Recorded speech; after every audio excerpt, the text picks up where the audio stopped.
بسم الله الرحمن الرحيم. عن عمرو بن شعيب عن أبيه عن جده قال قال رسول الله صلى الله تعالى عليه وسلم في الحديث: أنت أحق به ما لم تنكحي. رواہ ابو داؤد۔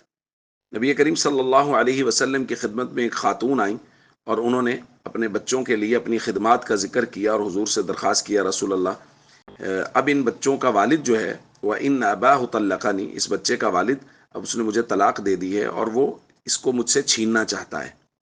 تو نبی پاک صلی اللہ علیہ وسلم نے وہ جملہ ارشاد فرمایا جو آج ہم نے پڑھا۔ آپ نے فرمایا انتی احق به ما لم تنکحی، جب تک تم کسی اور سے نکاح نہیں کر لیتی، بچے کی پرورش تمہارا ہی حق ہے، تم ہی اس کی پرورش کرو گی۔ دوستو، اگر شوہر نے بیوی کو طلاق دے دی ہے اور ان کے بچے ہیں تو اب بچے کس کے پاس رہیں گے؟ اس بات پر سب کا اتفاق ہے کہ 7 سال کی عمر تک بچے والدہ کے پاس رہیں گے، خرچہ والد کرے گا۔ بچے والدہ کے پاس رہیں گے اور خرچہ والد کرے گا۔ اور 7 سال کی عمر کے بعد روایات کے اختلاف کی وجہ سے ائمہ کا بھی اختلاف ہے۔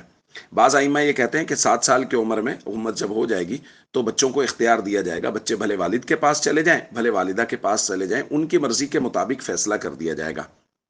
جبکہ دوسرے بعض ائمہ کا کہنا یہ ہے کہ نہیں، چونکہ مرد کو اللہ نے ایسا بنایا ہے کہ وہ کما کے اپنا خرچہ بھی برداشت کر سکتا ہے اور بچوں کا بھی پیٹ پال سکتا ہے، تو اس لیے مرد کے حوالے کیے جائیں گے 7 سال کے بعد، یعنی والد کے، تاکہ وہ ان کی ذمہ داری اٹھائے، مستقبل میں ان کا خیال رکھے۔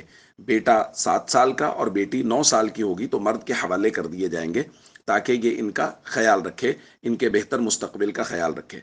جبکہ عورت کو اس لیے نہیں دیے جائیں گے کہ عورت تو بمشکل، عام طور پہ ایسا ہے کہ اللہ نے عورت کو ایسا بنایا کہ وہ عام طور پہ اپنا گزارا بھی مشکل سے کر رہی ہوتی ہے، تو وہ بچوں کا پیٹ کیسے پالے گی؟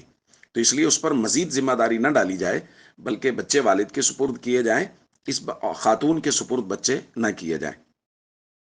یہاں یہ بات ذہن میں رہنی چاہیے کہ 7 سال تک کی عمر میں بچے کی پرورش والدہ ہی کی ذمہ داری ہے اور وہی کرے گی، خرچہ والد کرے گا۔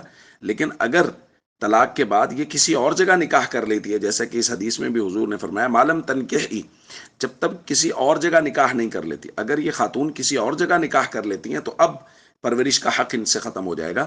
اب جو پرورش ہے وہ والد اپنے پاس رہ کے بچوں کی پرورش کروائے گا، ان سے پرورش کا حق چھن جائے گا۔ تو اس لیے جب کبھی اس طرح کا کوئی اختلاف ہو تو نبی پاک صلی اللہ علیہ وسلم کے مبارک فرامین کی روشنی میں ہمیں فیصلہ کرنا چاہیے اور علماء سے رہنمائی لینی چاہیے۔ السلام علیکم ورحمۃ اللہ وبرکاتہ۔